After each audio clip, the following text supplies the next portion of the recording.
Welcome to Hey Dad, Can You Talk? My name's Bailey Garner. I'm a wife, I'm a mom, and I struggle just like everybody else. And when I'm struggling, I call my dad. And I don't know about you, but I could use some encouragement right now. So let's call Dad and see what he has to say.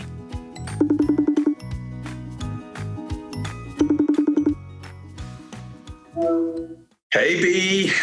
Daddy, how are you? I'm doing good. How are you? I'm good. I'm not in a snowstorm like you are. Texas doesn't normally get snowstorms. So how are you handling that? Oh, I'm building big fires and watching Howard in the backyard. So I'm having a good time. Yeah. Is he liking the snow? He loves it. I don't know if we've ever had a dog that's loved it as much as he does. So it's been fun to watch him. And, a couple of days to stop is not a bad thing at all. It's pretty here for sure. Well, here in Mississippi, it's like a monsoon. And our listeners don't know this yet, probably, but you have a house next door. And I have to say that you've been on my tail about getting you some gutters. And today you would have been really frustrated if you would have seen the rain coming off your house. Yes, I would have. That was what happened when I first bought that house and went, wait, it doesn't have any gutters. But I'm sure you're right on that, baby. Yeah. Today I got on. I'm going to find it for you really soon. So awesome. Well, look at us. We're doing a podcast together. What in the world? Who would have thought? Who would have thought? What a great thing. I'm so excited. I feel like we're just so lucky to get to have some really cool conversations. And for so long, we've talked about how it'd be neat if other people could, just peep in and listen. And I feel like this is going to be a great way for that. And I know you always give me so much wisdom and encouragement. So I'm really excited for that to be able to overflow on other people. So thank you for doing this with me. I'm excited, baby. Anything I get to do with my baby girl, I'm okay with.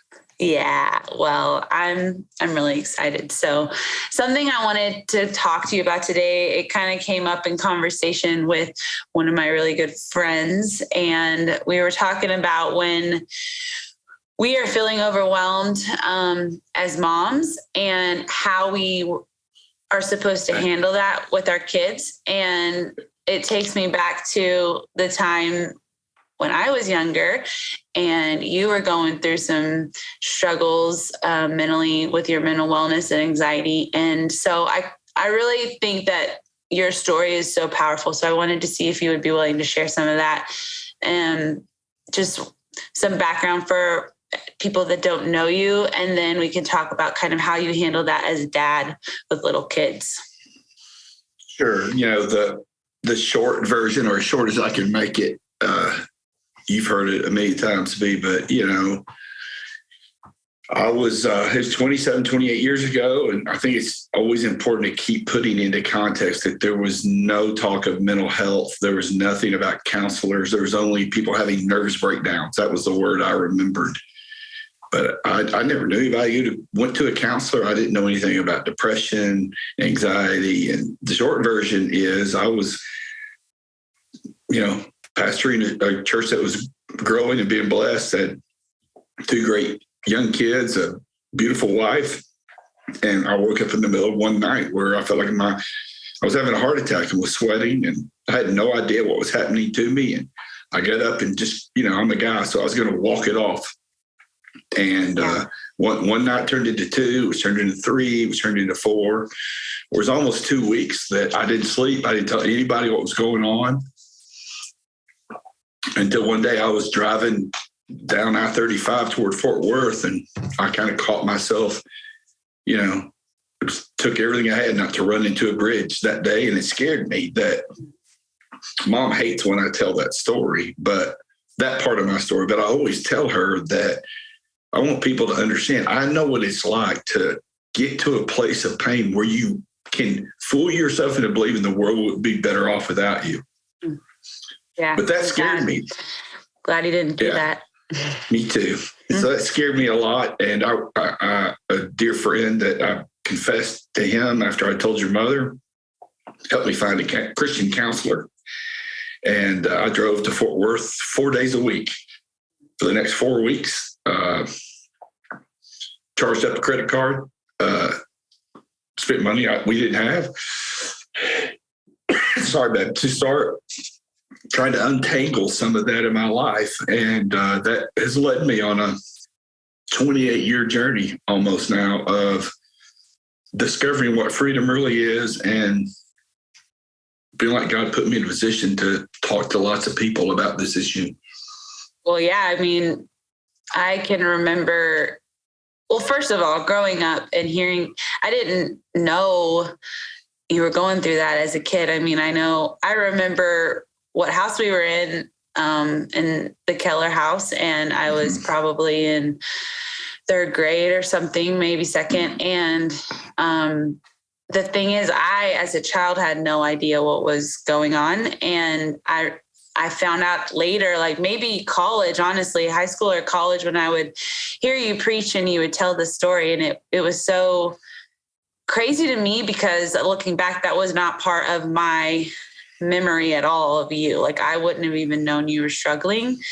And so I know so many people, friends I talk to, because I have 3 little kids, and I talk to other friends with little kids who struggled, thinking like, I'm having this anxiety but I don't want my kids to see, and I don't want to show them because I don't want them to be scared, or I don't want them to think I'm not in control, or, whatever it is. And so how did you do that when we were so young? Like, I honestly want to know, because like I said, I don't have memory, so I don't know how you did it.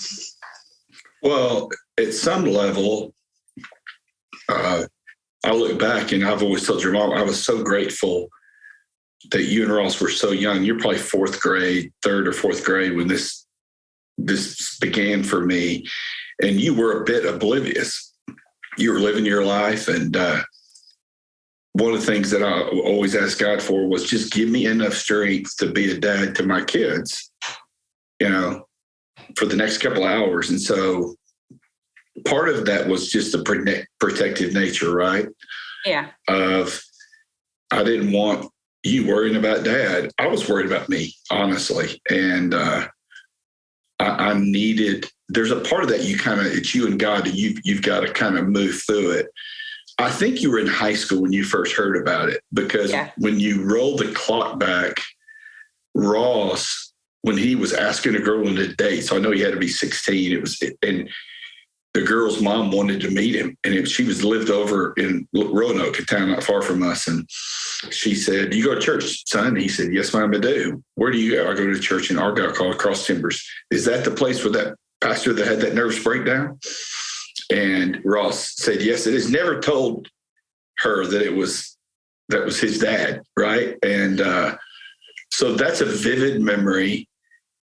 If I could do some of it over, I probably would have looked for ways, at least when you're in middle school, and I'm just generalizing, but at that point in your life, to say, man, like, your dad has some good days, some bad days, but I want to tell you how God's helping me through, and tried to talk to you about it in terms of how God was helping me. I was beyond you, like trying to keep it from you, but I didn't do as good a job at that point as I could have done with, connecting my struggles with God's strength in my life, because that's what I try to do with my grandkids. I try to do with Gideon and Evie, and, when they're battling, just tell them, hey, man, I understand that that's a scary thing, but God is with you. And it's a fine line, right? It's a fine line in between how much of that as a parent you need to equip your kids, and how much of that as a parent that they're not ready to hear the depth of whatever you're struggling with, right? So if you could talk more, I would say if I could do it over, and my advice to you would be, if you could talk more about God's power and less about your problem, that would be a great gift for your kids. Yeah, no, that's a really good word. And I do think, though, like, I want to be able, something I struggle with is I never want to seem perfect to my kids. Like, clearly I'm not. And they know that because, I lost it like me 2 hours ago. Yeah.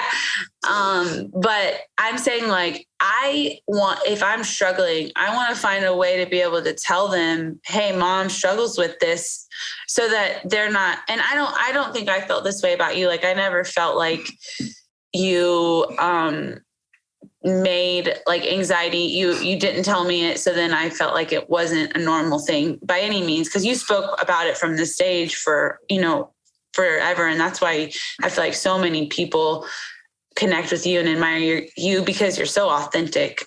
But as a mom, I want to be able to tell my kids, like, hey, I struggle with this, and it's okay. Like, to have these really anxious thoughts is normal, and not make them feel like they're crazy because, so I don't know. I feel like, how would you suggest doing what you said? Like, obviously focusing more on Jesus's power and how he can help you, but how do you also like share with them, hey, this is a real thing and it's okay. Like, there's no shame in it because it's just something that we have to learn to rely on Jesus for. You know what I mean?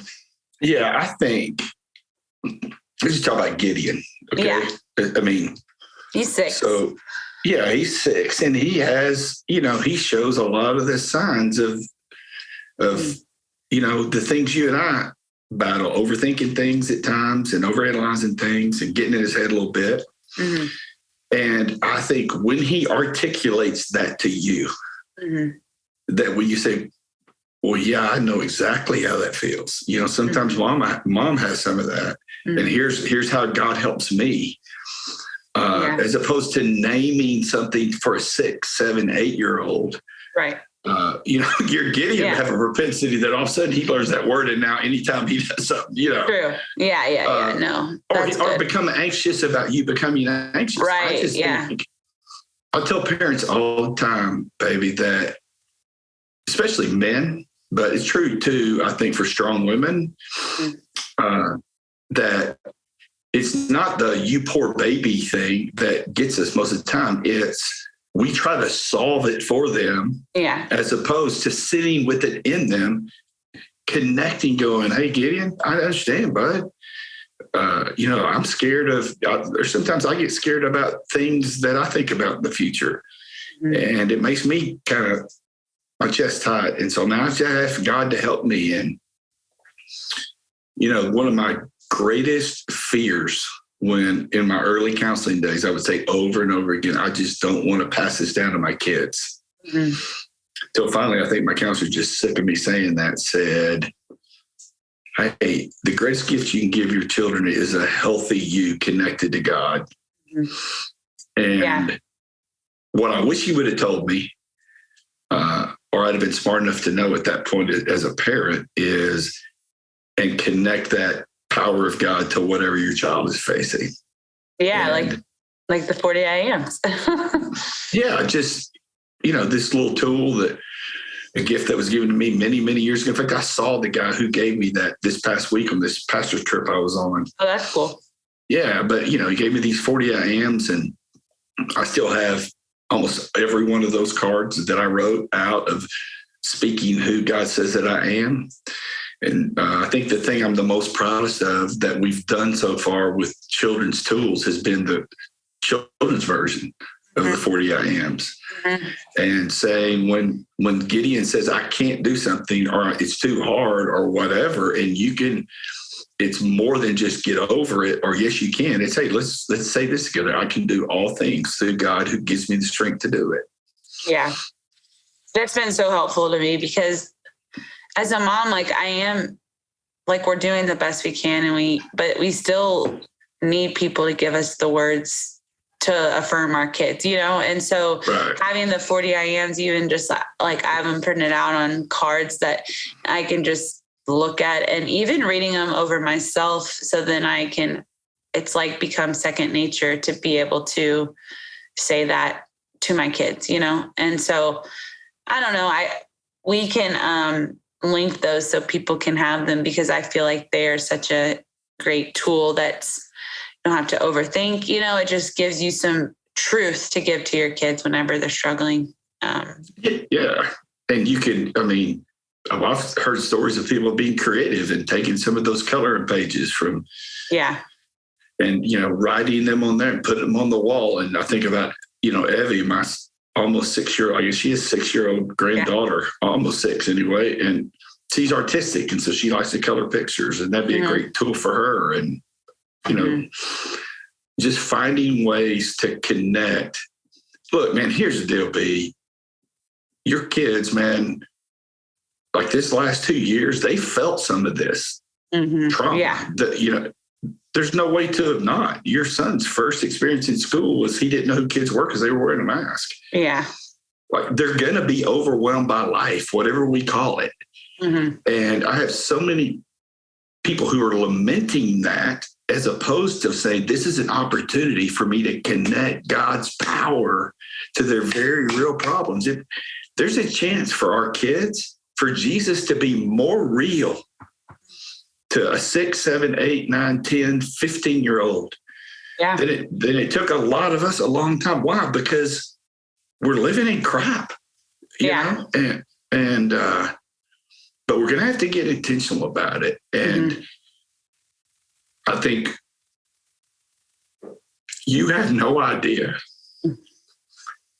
how much when you began to struggle, when I was the first one you would call, when Michelle, your sweet sister-in-law, my sweet daughter, she would come over our house and she knew I was struggling and she would pray for me. I mean, those kind of connections with your children as adults, I mean, it's the most powerful thing on the planet that I was one of the first people you came to, as opposed to, because I didn't have that kind of relationship conversation with my parents, different times, different deal. That was the last person that I'd want to talk to about it because I didn't want to worry them. Yeah. I wanted to tell you that actually that I know, like you talked about being with your counselor when we were young and just being so worried about passing it to us. And I don't believe you did that, but I do want to tell you that, me struggling with worry and anxiety has connected our hearts, just like you said, so much. And I feel like that's just a testament to the way the Lord works hard and not great things out for his good, And so, and it's connected your heart with so many other people too. So I don't know, on the hard days, I hope you remember, and anybody else that struggles remembers, whether you're worried about what your kids, like what you're doing with your kids, or, oh man, I'm still having panic attacks. The Lord can still work that out for good. And I'm so grateful for your vulnerability and the way that you've encouraged me. So it's definitely been cool to see the Lord use that. So thank you. I love you, baby. I'm grateful, and I still have to give you to God and remember that Daddy can't fix everything. And I don't think I'm supposed to. I think part of that is that you and God have got to figure some of that out. And you know what? That's true about you and Gideon and 6 or in your 30s, that it's sanctified. Isn't it? Oh my gosh. I let God do this. It is. I mean, just parenting in general is sanctifying, but to allow them to figure their own, like to watch what you said, sit with them in their stuff, whether it's when he's too aggressive in the basketball court and we're having to figure that out, or he comes home from, he's overly anxious about a test or something. I do really want to fix it for him. And I'm grateful that we get to have these conversations, because I can hear you in my mind, in the back of my head saying, like, you can't fix it. You've got to help him learn through it. So hopefully that will encourage someone else today too, because ultimately we can't control, like what our kids are going through, and we can't fix everything for them. But thankfully we have a God who loves them more than we do. So anyway.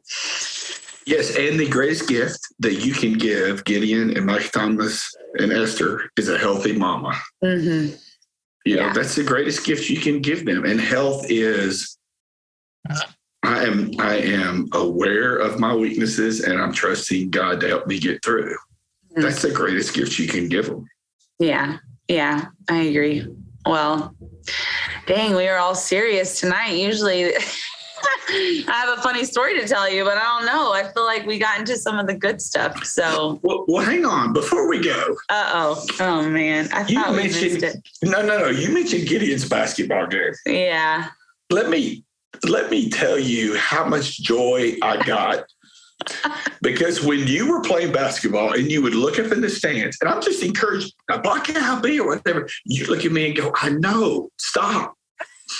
And you didn't want me to say anything. And I look over there when they pull Gideon out in the third quarter and you have taken him off the bench and have your arm around him back there. You're not coaching.